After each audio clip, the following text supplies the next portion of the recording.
Salve, salve, gente boa! Que bom ter você por aqui. Nesse vídeo nós vamos falar o seguinte: o diabo faz mentira parecer verdade. Vamos pensar sobre isso? Fica comigo até o final, vamos junto.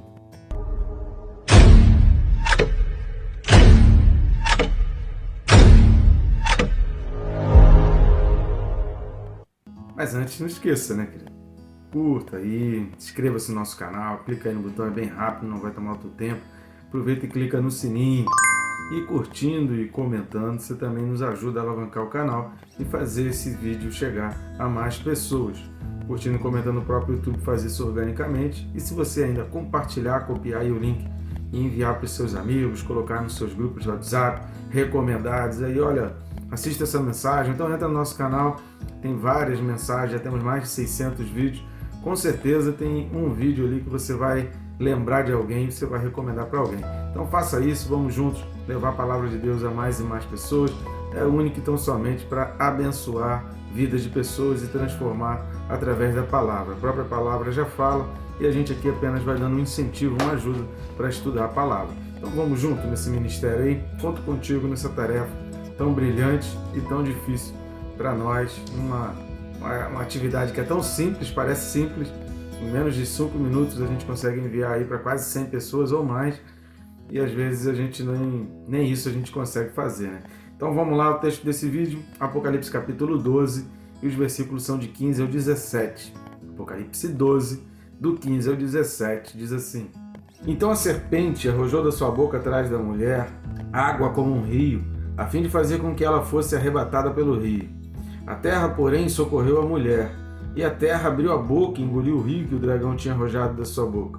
E irou-se o dragão contra a mulher, e foi pelejar com os restantes da sua descendência, os que guardam os mandamentos de Deus e têm o testemunho de Jesus, e se pôs em pé sobre a areia do mar. Amém? Aqui a gente está falando, está terminando aqui o pano de fundo histórico. Deus está falando que tudo aquilo que está acontecendo já nos nossos dias hoje, você que está assistindo esse vídeo nos teus dias de hoje, isso tem um fundamento, isso tem uma base histórica que nos conduziu até hoje. E aí é com base nessa base histórica que a gente precisa ter os fundamentos, ter o entendimento de toda essa base histórica para entender o futuro.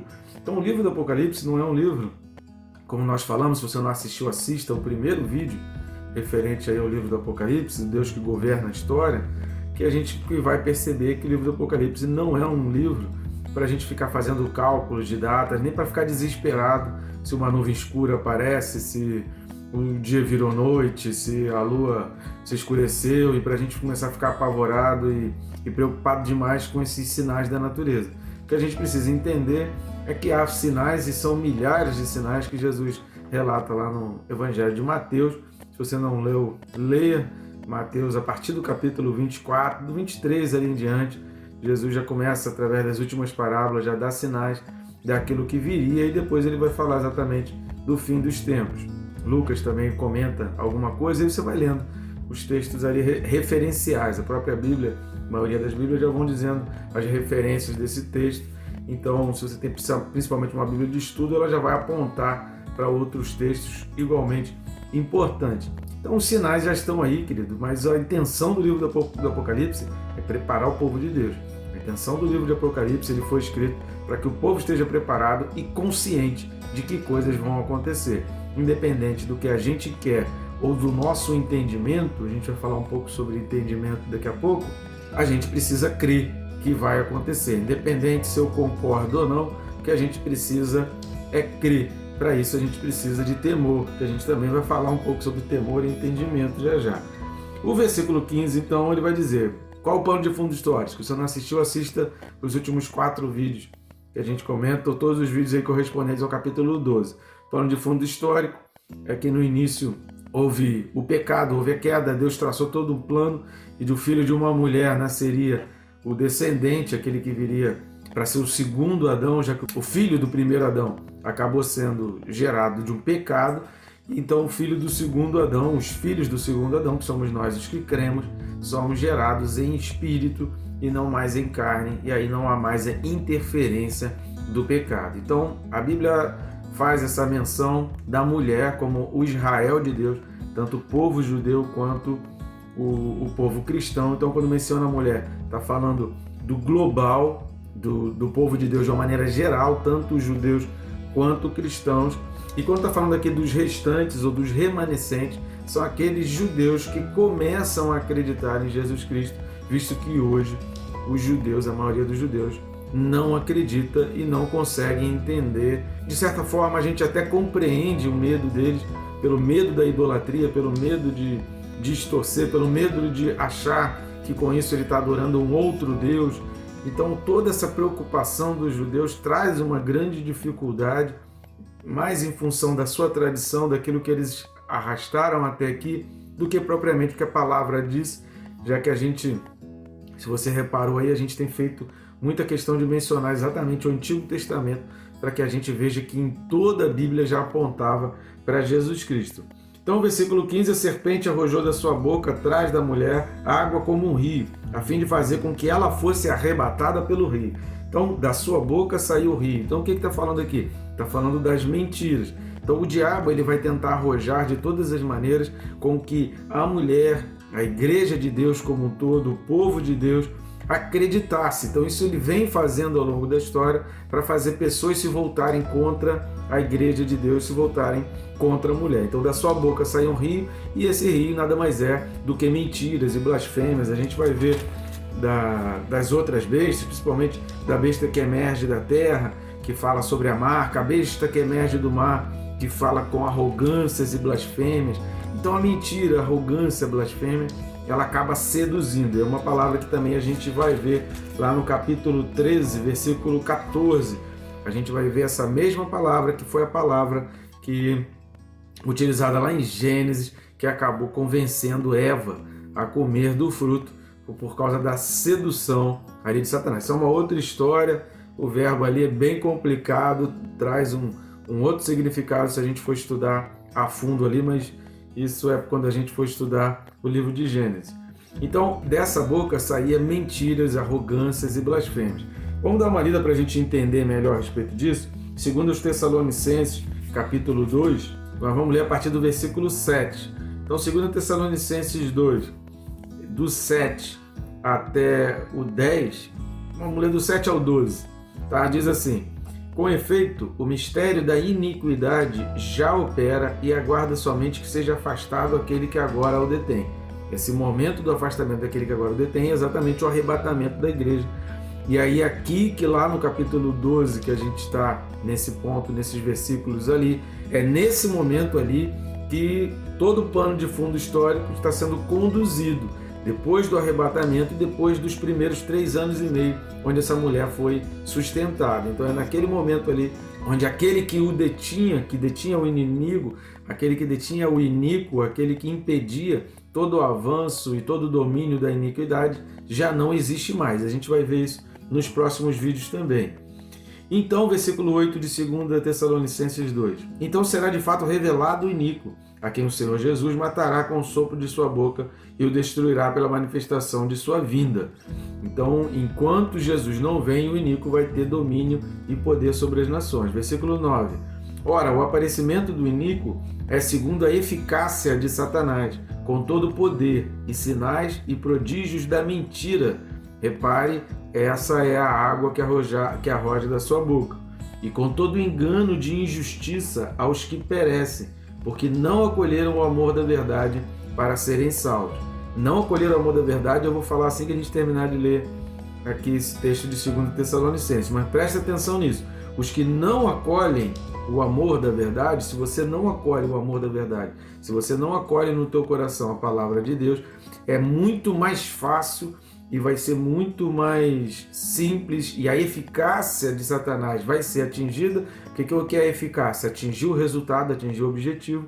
Então Satanás vai ser muito mais eficaz em pessoas que não acolhem a verdade. Então não adianta eu participar da igreja, gostar, achar bonito louvores, achar até lindo mensagens. se eu não acolher a verdade, se eu não quiser a presença de Deus na minha vida, e se eu não me satisfizer com a presença de Deus acima de qualquer outra coisa, se a presença de Deus não for para mim mais importante do que qualquer outra coisa, vai ficar muito mais fácil ser atingido pelas mentiras, blasfêmias e arrogâncias de Satanás. Presta atenção que é isso que Paulo está dizendo aqui no versículo 10. Versículo 11. É por esse motivo, pois, que Deus lhes manda a operação do erro para darem crédito à mentira, a fim de serem julgados todos quantos não deram crédito à verdade. Antes, pelo contrário, deleitaram-se com a injustiça. Deleitaram-se com a injustiça. O que é deleitar-se com a injustiça? A falta e a inexistência e o vazio proporcionado por desprezar a palavra, por desprezar a verdade de Deus, por desprezar os princípios de Deus, faz com que esse vazio esteja preenchido pela injustiça, e a injustiça, a iniquidade, toda direção, todo caminho maligno, ele vai sendo satisfeito pelos prazeres da carne e pelos desejos da carne. Então isso vai trazer um deleite sobre aqueles que se afastam da verdade. E esse é o grande engano, porque um dia isso tudo vai passar, um dia tudo que a gente vê vai passar, um dia a nossa vida vai passar, um dia a nossa carne vai se embora, e o que vai ficar? Então as pessoas deixam de se preocupar com o futuro, as pessoas perdem a noção do que vai acontecer lá na frente e elas começam a se voltar somente para o hoje, para o presente. São as pessoas que vão mais estar identificadas e vão ficar mais felizes com a marca da besta, que é a marca de homem, que a gente vai ver no capítulo 13 de Apocalipse. Agora, e como que a gente consegue combater essa mentira? Como que a gente consegue, visto que nós ainda não chegamos nesse momento em que a besta aqui se põe de pé sobre o mar, nós ainda não chegamos nos nossos dias de hoje nesse momento. Aqui no livro de Apocalipse está falando desse momento. A igreja já foi arrebatada, os 3 anos e meio, Deus sustentou a mulher ali durante aqueles 3 anos e meio, que ela já estava no lugar onde estava preparado. A gente viu no vídeo passado que o diabo se voltava para um lugar, Deus trazia avivamento para outro, longe das vistas do diabo. E o versículo 16, voltando lá para Apocalipse 12, vai dizer que a terra, porém, socorreu a mulher, e a terra abriu a boca e engoliu o rio que o dragão tinha arrojado de sua boca. E o versículo 17 vai dizer que irou-se o dragão contra a mulher. Irou-se por quê? Porque ele não viu a sua vitória. Por quê? Porque Jesus diz que as portas do inferno não prevalecerão contra a igreja. Então a igreja se espalha pela terra, a terra absorve a mensagem, a terra retém a mensagem, a terra retém a verdade, a terra retém a palavra de Deus. E é essa retenção da palavra de Deus que faz com que o diabo não consiga atingir o seu objetivo. Por quê? Porque ele vem para o convencimento. Por isso Paulo vai dizer que simboliza da armadura de Deus, quando Paulo vai escrever Efésios. Assista os vídeos aí, que a gente tem um vídeo de toda a carta de Efésios, versículo a versículo sendo estudado. Assista o vídeo aí, porque o que vai simbolizar a salvação dentro da armadura descrita por Paulo em Efésios é o capacete. Por quê? Porque você precisa proteger a tua mente contra as mentiras, blasfêmias e arrogâncias do diabo, porque ele vem para seduzir. Então, por que a fé vem pelo ouvir? Porque você precisa ouvir da palavra. Se você não ouve da palavra, se você não preenche o vazio do teu coração com o amor de Deus e com a palavra, lembra das 2 asas que a gente falou no vídeo passado? Quais são as 2 asas da águia? A águia é o Espírito Santo. E as 2 asas, está escrito aqui no versículo 17, os mandamentos de Deus e o testemunho de Jesus Cristo. Para isso, querido, a gente só consegue fazer isso com o temor. Entenda uma coisa muito bem nesse momento desse vídeo, querido. O temor, a Bíblia fala que o temor é o princípio da sabedoria. E o que é o temor? O temor está associado à fé. E o temor, ele vai fazer com que, na dúvida, eu prefira e escolha fazer aquilo que Deus manda, ou aquilo que, pelo menos, a minha consciência vai ficar mais tranquila diante do que eu vejo na palavra. Se eu não estudo a palavra, eu não vou conseguir ter temor, porque eu não vou conseguir raciocinar diante de uma situação difícil qual a decisão que eu vou tomar. O temor, ele faz com que a gente, diante de uma situação difícil de decidir, a gente prefira assim, não, eu quero saber de uma coisa? Eu faço essa aliança ou não faço? Eu vou por esse caminho ou não vou? Enquanto eu não tiver certeza de Deus, enquanto a palavra não me tiver firmado, enquanto na minha mente estiver muito claro que esse caminho, que essa aliança, que essas companhias vão me levar para caminhos pecaminosos vão me levar para a imoralidade, vão aproximar demais de pecados da carne, então o meu temor ele vai fazer o quê? Não ir.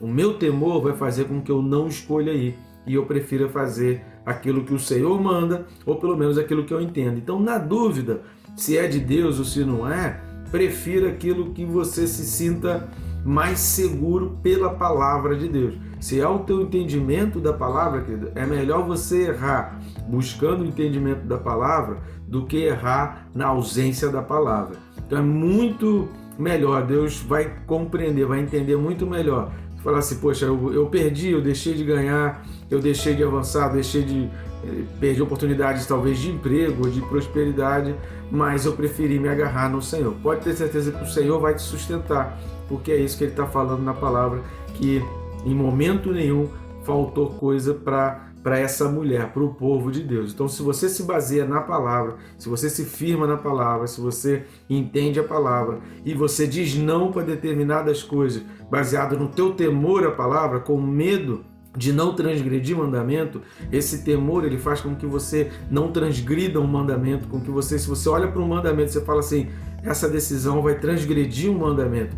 Essa decisão eu não estou me sentindo confortável porque quando eu olho para esse texto bíblico, porque quando eu olho para essa lei de Deus, eu não me sinto confortável em fazer isso, eu não me sinto confortável em seguir por essa aliança, eu não me sinto confortável em ter esse tipo de relacionamento, eu não me sinto confortável em fazer esse tipo de parcerias ou de negócios, porque quando eu olho para a palavra aqui, a palavra me incomoda. Então o que é o temor? O temor vai fazer com que o meu entendimento se volte para que a minha decisão seja tomada baseada na palavra. E aí eu digo não.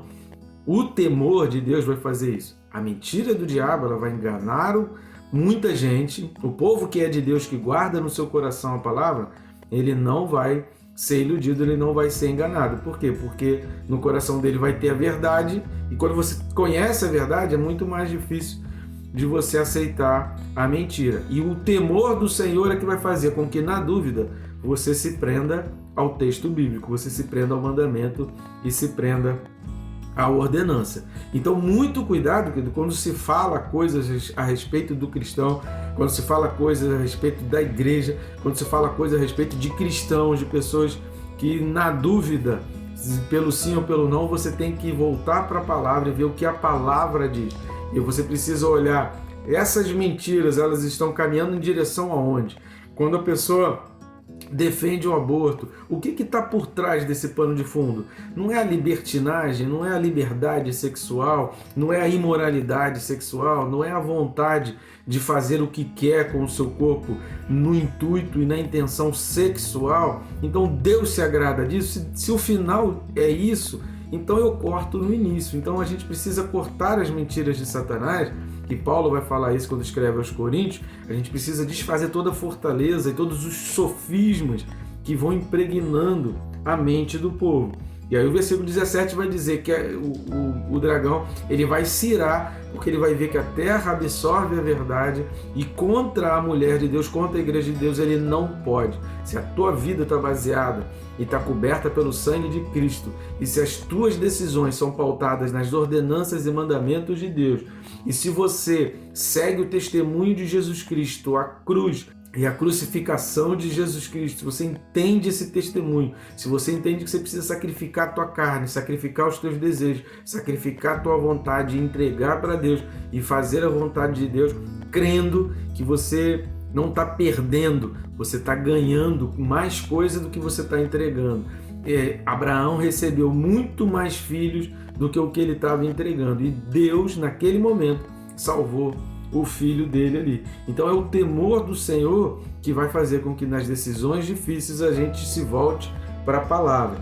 E o versículo 17 vai dizer que irou-se o dragão contra a mulher e foi pelejar contra os restantes da sua descendência. Agora aqui no livro de Apocalipse, a igreja já foi arrebatada, a igreja já não está mais presente, o diabo não conseguiu prevalecer contra o povo de Deus, contra aquele que guarda a verdade, e ele agora vai se voltar contra os restantes. Quem são esses restantes? São aqueles que depois dos primeiros 3 anos e meio da vinda da existência ali das duas testemunhas, depois daqueles primeiros 3 anos e meio em que Deus guardou totalmente ali aquela mulher, Depois daqueles 3 anos e meio, as pessoas começaram a identificar o testemunho de Jesus Cristo. Então as pessoas começaram a voar nas 2 asas da águia, embora o Espírito Santo, que era aquele que estava detendo, já não está mais presente. Essa decisão dos judeus, elas são única e exclusivamente racionais. O restante da sua descendência, os que guardam os mandamentos e têm o testemunho de Jesus Cristo. Então são pessoas que, olhando para o mandamento, para as ordenanças, olhando para a palavra de Deus, conseguem identificar o testemunho de Jesus Cristo. Mas aí é numa hora muito tarde. Eu não recomendaria aceitar Jesus somente nesse momento. E quando termina aqui o versículo 17, e se pôs em pé sobre a areia do mar, a gente vai ver no próximo vídeo, porque esse se pôs em pé sobre a areia do mar é exatamente a expectativa da revelação. Lembra que a gente leu 2 Tessalonicenses, que o Nico vai ser realmente revelado. Então aqui o dragão ele se ira contra a mulher, se volta contra os restantes. É um momento onde os judeus vão sofrer, e vão sofrer muito, principalmente aqueles judeus que começam a aceitar a Jesus Cristo como Senhor e Salvador nesse momento aqui difícil. E aí o diabo aqui ele está exatamente dá aquela parada na areia do mar, porque qual é o próximo versículo? A vinda da besta do mar, que é o que a gente vai falar no próximo vídeo. Então esse se pôs em pé aqui sobre a areia do mar é assim: agora é a minha hora. É ele dizendo que agora é chegada a minha hora e agora eu vou executar tudo o que eu quiser executar, e agora vem a destruição. O ser humano colhe aquilo que ele planta. Só que muita gente ainda assim vai se deleitar. Tem gente que sente prazer na dor e no sofrimento dos outros. Tem gente que fica muito feliz com isso. Infelizmente hoje a gente tem ouvido muito isso. Se é o inimigo, querido, que sofra mesmo, que sinta a dor, que pene com as consequências aí, porque simplesmente é meu inimigo. Qual a lei para isso? Não importa a lei. Só pelo fato dele ser meu inimigo, ele precisa sofrer, mesmo sem lei. Isso é o domínio da iniquidade. E é sobre isso que a gente vai falar também a partir do próximo vídeo. Tá bom, gente boa? Não se engane. Permaneça na palavra. Tá difícil?